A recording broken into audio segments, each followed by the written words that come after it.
Thiruvananthapuram medical കോളേജിലെ പ്രതിസന്ധികൾ തുറന്നു പറഞ്ഞ ഡോക്ടർ ഹാരിസ് ഹസനെ കുടുക്കാൻ പുതിയ ആരോപണവുമായി ആരോഗ്യവകുപ്പ്. അത് മക്കളും കൊച്ചന്മാരും കൂടെ അയക്കും.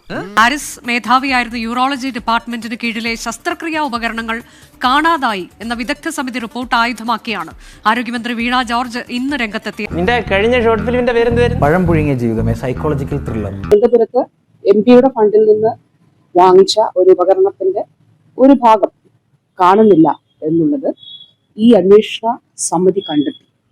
നമ്മളെ കുഴപ്പിക്കാനുള്ള പരിപാടി ഇവനിതിൽ എന്തോ കൈയുണ്ട്. എന്നിട്ട് അതിന് മുൻപ് ഇത് റിപ്പോർട്ട് ചെയ്യപ്പെട്ടിരുന്നില്ല. അപ്പോ ഈ അന്വേഷണ സമിതിയുടെ റിപ്പോർട്ടിൽ ഇതുണ്ട്, ഇത് കാണുന്നില്ല എന്നുള്ളത്. അപ്പോൾ അതൊരു പക്ഷെ നമ്മുടെ ഒരു അന്വേഷണത്തിൽ മാത്രം നിൽക്കുന്നതല്ല. അവൻ കലക്കാൻ പോണ കലക്ക് കണ്ടോ. അപ്പോ ഈ വിദഗ്ധ സമിതി മറ്റൊരു അന്വേഷണം കൂടി അതിന് സജസ്റ്റ് ചെയ്തു. എടാ ഗോപി മഞ്ജുരിന്റെ മോനെ, അടുത്ത ആഴ്ചയല്ല അടുത്ത സീസണിൽ പോലും നിനക്ക് കിട്ടില്ല. ഇനി അണ്ണന്റെ കളി വേറെ റേഞ്ചിലാണ്. അപ്പൊ അതിനൊരു ഡിപ്പാർട്ട്മെന്റ് തന്നെ അന്വേഷണം കൂടി നടത്തിയിട്ട് നമ്മുടെ പരിധിയിൽ, കാരണം അതൊരു കളവ് പോയി എന്നുള്ളതാണല്ലോ, അല്ലെങ്കിൽ അവിടെ കാണുന്നില്ല എന്നുള്ളതാണല്ലോ, അത് റിപ്പോർട്ട്.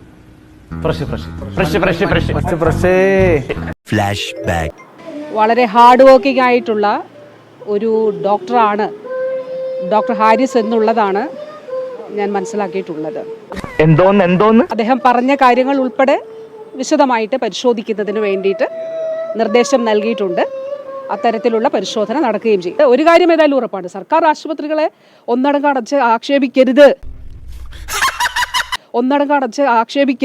നിങ്ങൾ ഡേറ്റ പരിശോധിച്ച് നോക്കണം. ഒരു മാധ്യമവും കൊടുത്തില്ലെങ്കിൽ സാരമില്ല.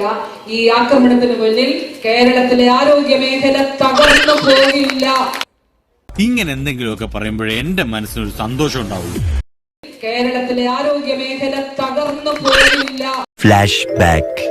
ഈ കപ്പൽ ആടി ഉലയുകയാണ്, പക്ഷേ അത് നിങ്ങളുടെ ദുസ്വപ്നമാണ്. പറയാനുള്ളത് കൂടി കേൾക്കണം. ചെന്തെങ്ങിന്റെ കൊലയാണെങ്കിൽ ആടും, ടീൻവിഡിന്റെ കൊലയാണെങ്കിലും ആടും, നടന്നീങ്ങിന്റെ കൊലയാണെങ്കിൽ ആടിൽ. ഈ കപ്പൽ ആടി ഉലയുകയില്ല സാർ. ഇതിനൊരു കപ്പിത്താനുണ്ട്. ആരാ അവിടെ കിടന്ന് ബഹളം ഉണ്ടാക്കുന്നത്? ആരാണെന്നറിയില്ല, ചങ്ങലക്കിട്ടിരിക്കുക. ഭ്രാന്താണെന്നാ തോന്നുന്നു.